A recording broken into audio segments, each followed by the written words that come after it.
interactive visualization technique for understanding ECoG data. The human brain is a highly connected dynamic system that contains specialized brain regions. These regions communicate with each other in many complex patterns that span across various levels of spatio-temporal scales. Analyzing these complex patterns has increased our overall understanding of how the brain functions, how we learn or how we age, or how neurological disorders develop. For example, visual analysis of the epilepsy data has enabled us to differentiate between normal and seizure states of the brain. To support such analysis and capture these patterns as comprehensively as possible, data with high spatio-temporal resolution and high signal-to-noise ratio is needed. Motivated by such concerns, one of the invasive monitoring technologies, ECoG, has risen to this challenge. Such a modality provides high-resolution data captured by electrodes that is placed directly on the cortex of the brain. On the left, you're seeing a 64 into 64 electrode array that's placed on a human cortex, while on the right, you see a 8 into 8 microelectrode grid that's placed on the cortex of the rat.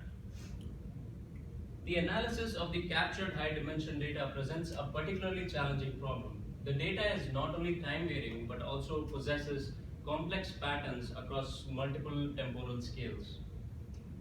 In order to capture and analyze such patterns as comprehensively as possible, it is crucial that the temporal scale of analysis matches the temporal scales of the patterns themselves.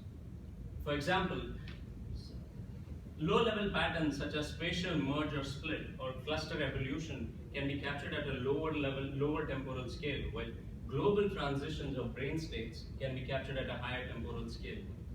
The analysis at varying levels of granularity is also important, as appropriate scales for evaluation are not known a priori. A single optimal solution at a particular scale is highly unlikely to exist. If we could understand how the patterns vary over multiple temporal scales, then we can begin to explore detailed answers to questions such as how can we identify brain states, or how does the functional brain network change over time.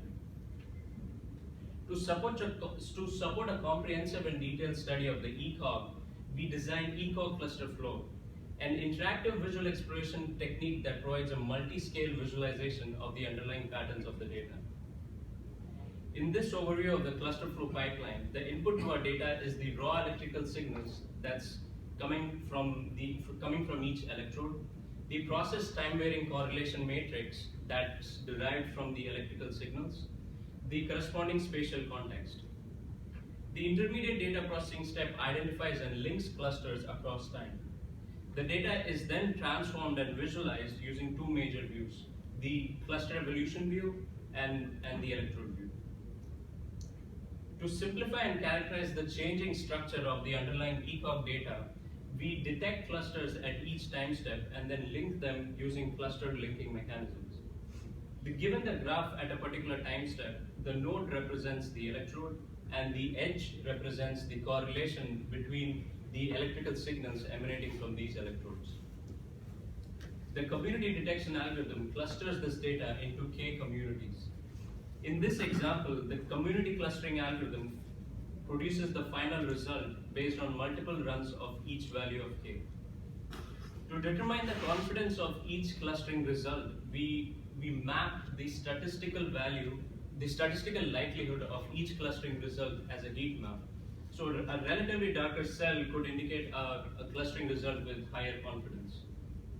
We can then do this for each time step and produce the result for the entire data set. We developed the cluster evolution view to highlight salient evolution patterns such as merge, split, or death of a cluster. In this example, let us take a graph with 3 time steps. The nodes denote the electrodes and the color denotes the cluster configuration, the cluster membership of those electrodes. What we are interested in is how does the overall cluster configuration of the graph change over time? And what are the time-varying modular patterns that you can see in the graph? The cluster evolution patterns are represented using a flow-based visualization where each cluster is basically like a river where it has split and merged tributaries. Two of the major evolution patterns that you can see here is the death of the blue cluster at the third time step and the progressive expansion of the green cluster all throughout. The K-cluster heat map on the bottom half visualizes the confidence of this clustering result. You can see that the clustering result of the entire time step is highly confident, as there are relatively darker cells all throughout. Patterns in brain activity occur at different temporal scales. And to basically draw meaningful insights from such data, it is important that the design is visually scalable and embeds spatial information.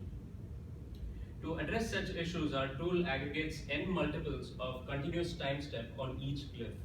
We consider three visual designs for our glyphs. The color of each of the glyph represent the cluster memberships of the electrodes at each spatial location. In the design 1, we map the magnitude of the electrical activity emanating from each electrode to be the height of the bar.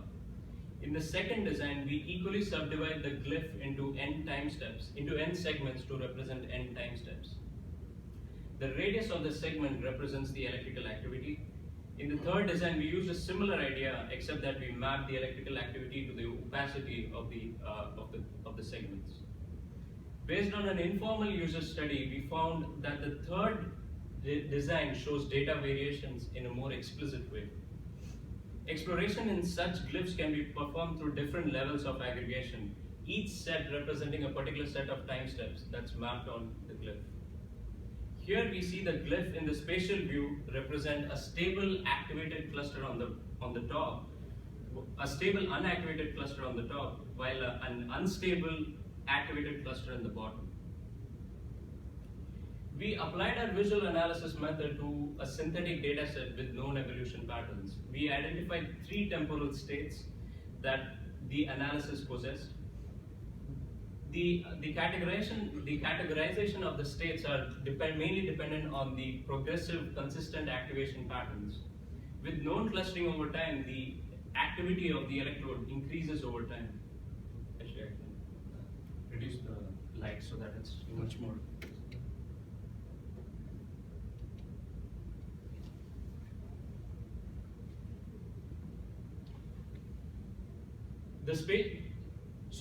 So this image represents the entire data set at a granularity of 10.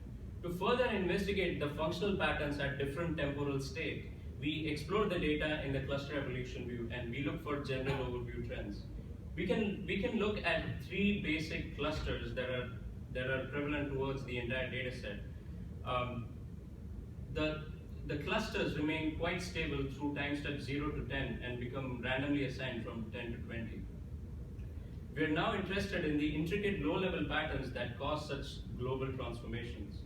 The image in the bottom represents the data at a finer granularity at time steps 9, 10, and 11. I'll now describe the interactive techniques in the tool that allowed us to categorize the data into different states. We employed a bottom-up approach, progressively exploring various temporal scales to identify a consistent activation pattern. At a granularity of 5, we could see consistent activation patterns at the first two electrode views.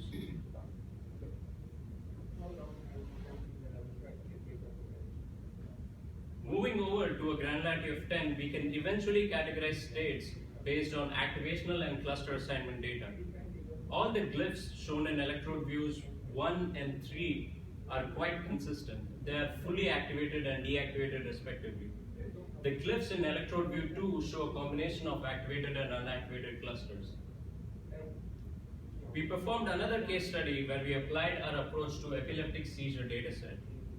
Epilepsy is a neurological condition where the normal functioning of the brain is disrupted due to sudden bursts of electrical activity.